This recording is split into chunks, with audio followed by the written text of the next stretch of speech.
I wanted to think of a more efficient way for mounting the Watts Link propeller than what I did in the other car. So what I've come up with is the bushing system that you saw, and I need to mount that to the rear end. So what I'm doing here is I happen to have this bracket. This is actually a suspension mount for a trailer where the leaf spring hooks in. I didn't need these when I bought a whole rebuild kit. It was cheaper to buy a whole rebuild kit than to buy just the bushings. So I have these, and it already had 2 holes in here. They're a little bit bigger than a 1/2 inch. 1/2 inch is what the thread size is going to be. I got a 5/8 hole through the bushings that's going to use a shoulder bolt. And I have it where it's going to bottom out, and I'm going to have around 20 thousandths of clearance. That might be a little bit much. We can, modify the bushing thickness or something if we need to, or I can trim back that shoulder bolt just a little. Will be the easiest thing to do. I was going to just make it a single point mount, non-adjustable, because I haven't really moved where the one on the other car is at. I did play with it originally right off the bat as far as adjustment. I built a lot of adjustment into that one. I think I had like up and down 2 inches or more. I'm going to do a lot less with this one. It's just, I think it's going to work out pretty well being near axle center line. So I drilled a hole in the center, and I've got these bolts in here, and I'm going to weld the nuts onto the back side. This gives me a 7/8 adjustment up and down. So I've got plus minus 7/8. Once these are welded in, I'll be able to trim back these sides to fit to the rear end housing. It's got the big kick up in the pumpkin right there. There's one spot that's flat, one side's gonna have to be curved. So it's gonna just take some fitting to get that mounted. And then once it is mounted, I am a little concerned about a single 1/2 inch thread holding this, because while, I only fuse welded the propeller here, and I really don't see any reason to weld it because it is overlapping. It's going to have equal and opposite forces on it the whole time. I am worried about it trying to twist like this being mounted off on a stud. On the other one, I had a bar that went across and 2 additional 1/2 inch bolts. I don't know if I need to be that heavy duty on it, but it will be pretty easy to just do a single tab off to one side and another gusset and have this same 3-bolt pattern in that front plate. So at least there's a little bit of reinforcement, and with it working out like that, this setup will probably end up being a pound or 2 lighter than what I did in the other car. The other reason for a little less adjustability is I don't know, I haven't seen the need. I haven't gotten to the point of refining enough to need to adjust the roll center in such a finite amount when there's tons of other things I can do as far as tuning. The biggest thing is that we get that roll center down away from where the factory triangulated 4-link is. And we're moving it a huge amount, so to only be adjusting it a little bit after that is just going to be a fine-tuning thing.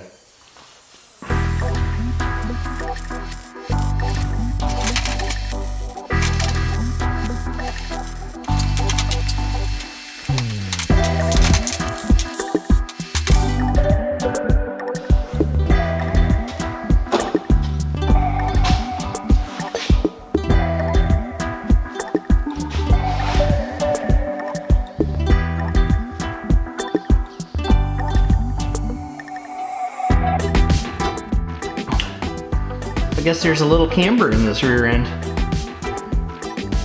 Look down it. See the curve?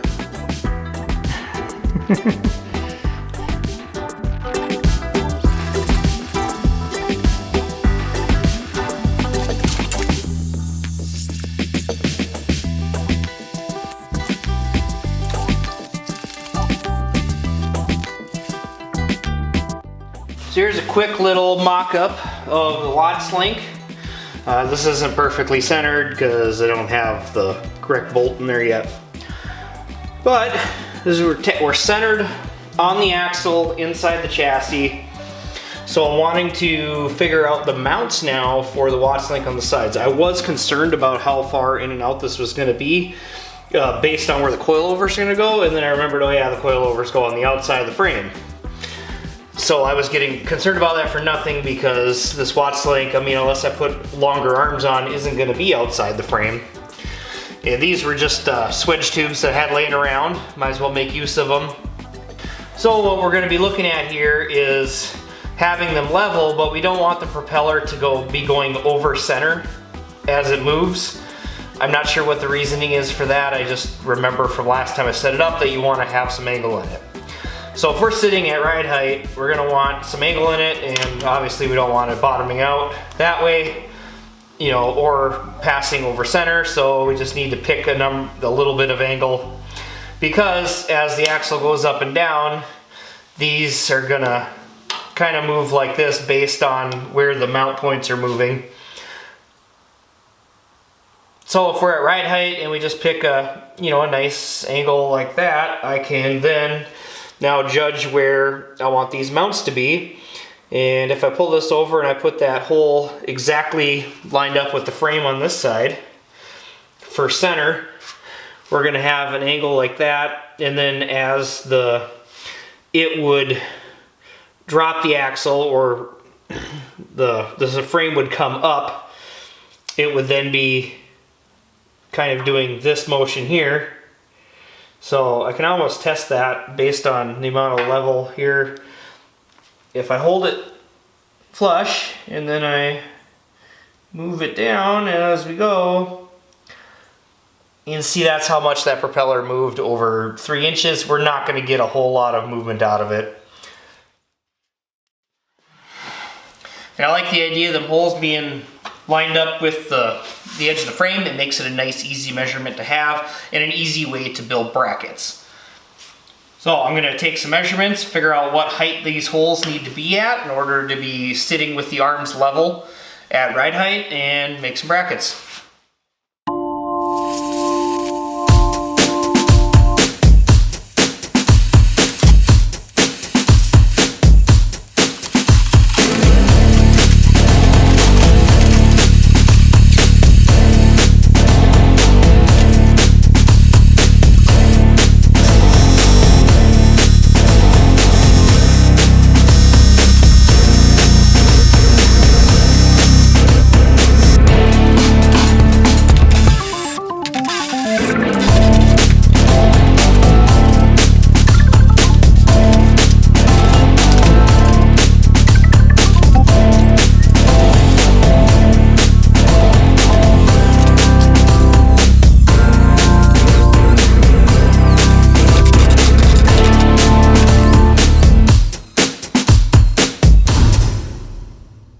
Well, as you saw there, I had to cut off a little bit extra here because, no, what's wrong about the ride height? That ride height with the blocks was for having a 5.5 inch ride height. We need to be 1.5 inches lower than that for actual ride height at 4 inches.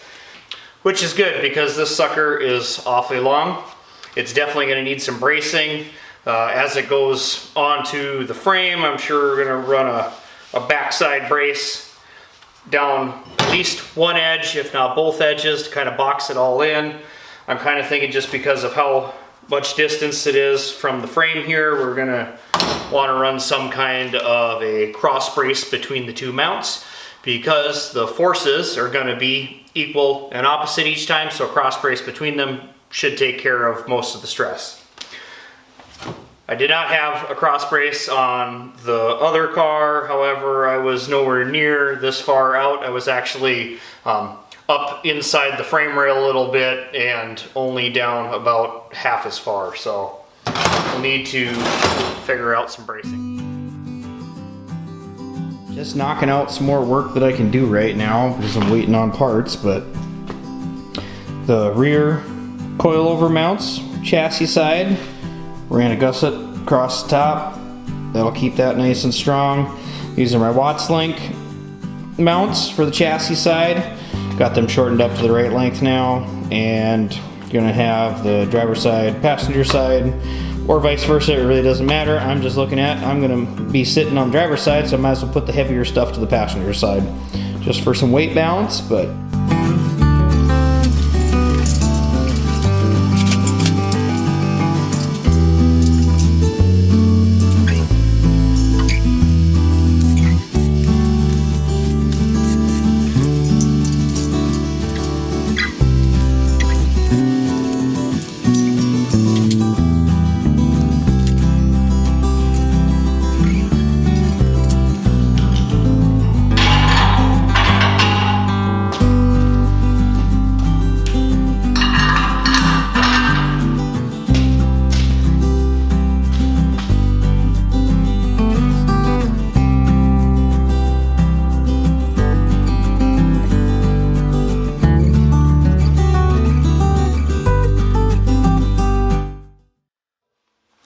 With the Watts Link mocked up here, you can see I got a little bit of a downward angle, and that's because of that 1.5 inch difference up that this rear end needs to come up to ride height, at which point that's going to make these arms completely level.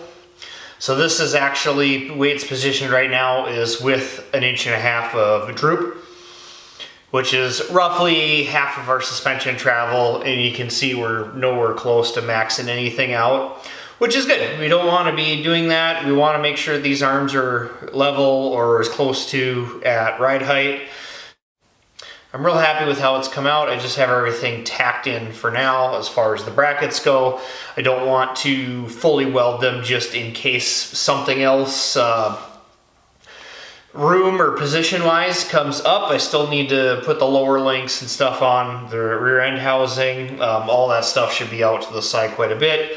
It really should be a non-issue, but I just want to make sure that everything will fit, clear, articulate the way it should after I get the rest of the links on. So this stuff's just going to be tacked in for now. It can be fully welded in later and it won't be an issue. The reason for doing a Watts Link over a panhard bar is the Watts Link, because of this propeller action there, everything's got an equal and opposite force and arc. We want to make sure that the arms are level at ride height, like I said before, but what's more important is that they're even to each other. By using ride height and setting both of them level, that keeps them even. All of a sudden the arcs will change if you've got them at different angles, or not one's at an angle, one's level. That starts to introduce an arc movement to the rear end. By making sure that they're both level at the same time at some point in the suspension travel, then we know that it's going to keep the rear end dead centered in the car. This is important for running a really tight fender to tire clearance. I've been very snug on the other car as far as that fit. If I was running a panhard bar and for the amount of suspension travel that I wanted to use, I probably would have rubbing issues if it wasn't Watts linked. And that's because with a panhard bar, we only have one arm and it's automatically going to be swinging this rear end through an arc as it moves up and down.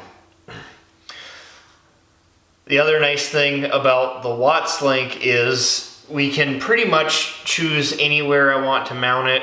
And now with the adjustability of being able to go up and down from here, it doesn't matter where I move that, it's not going to change the positioning of the rear end. Otherwise, like on a panhard bar, you'd have to start adjusting the length to make sure you keep the rear end centered where you want it. But like I said, that's swinging through an arc. It's going to be constantly changing position under the car a little bit. Now, the nice thing about having that adjustability built into this Watts Link is we can tune our roll center. If you're familiar with a factory G-body, their roll centers are very high because it's between the two upper ears where the upper control arms mount, and that's really high above axle center line. And what that does is that causes the roll center to be very close to the center of gravity, so it doesn't roll the rear of the car very much. We would think this is a good thing, that we don't want roll in the car. However, it is so close to the center of gravity that when there's a sideways force put into the rear of the car, such as taking a corner, what happens is instead of the tires having grip, that becomes like a shearing force. And you'll end up sliding the rear end instead. So by moving that roll center lower in the car, what we're doing is we're putting a bigger distance between the center of gravity and the roll center. And what we're doing is we're causing a pendulum effect. So what that's doing, you can think about it the way I'm moving my fingers here, is that pendulum effect. We're using the weight of the car that is causing body roll to plant the outside rear tire. And when I did that to the 85, we're talking night and day difference in the amount of rear grip that the car had on acceleration off a corner. With the factory G-body setup, there's pretty much nothing that I could do as far as off corner grip. On corner entry, I could use roll steer to really make the car go into a corner really well, but the problem was once I tried to put power down, it just slide the rear end and spin the tires. So by going to this Watts linking, moving that roll center, it made it really easy to put grip into the rear of the car, and it made a huge difference. Now to explain how we're adjusting our roll center with that is, our roll center is the axis about which the car is going to pivot and move its weight when it rolls. And with the Watts link, that is the center of our propeller. And by moving that propeller up or down, that's why we got the adjustable bracket in there, that changes that roll center. On a panhard bar, it ends up being around the center of the bar because they have one low side on the axle and one high side on the chassis, and it ends up being in the middle, and you can adjust either end of that with a panhard bar to adjust that height as well. But with the triangulated 4-link setup, much like the stock G body we've got here, we're locked into between the center of the two upper arms. And I'm not exactly sure how all the calculation comes out to that, but from what I could find doing research, that's where it's locked in, simply because the lowers, kind of let it move around a lot more. The uppers are very close together. They don't let it change a whole lot there. And that's where we're stuck with that high roll center with a triangulated 4-link setup. And the only way to really change that would be to try to lower those links down.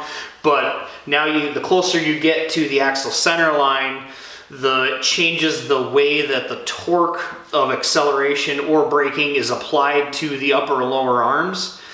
And it changes the behavior and handling of the car a lot. So that's not really an option with that triangulated 4-link setup either, versus what I'm doing here with the Watts link and the 3-link setup is I'm basically separating those two tuning aspects. I can adjust the roll center completely independent of anything I do with the control arms, and it just opens up a much larger window of tuning opportunities. I'd really love to cycle this rear end up and down so you can see the way that the Watts link moves. However, I don't have any of the other links on, and I need to have all that stuff or it's just going to kind of flop around and be a mess.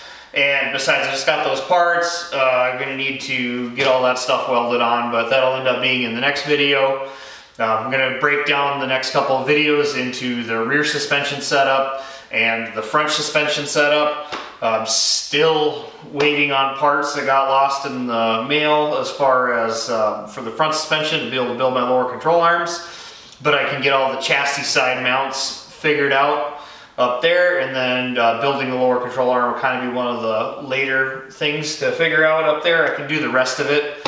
I should have everything for the rear suspension now. About the only thing that's going to be waiting on as far as making a cycling functional rear suspension is going to be the upper link and the chassis side mount, since that will most likely and probably need to be integrated into the roll cage, which we're just not going to have here at this point in time. But otherwise, lower mounts for sure we'll be able to get done and move from there.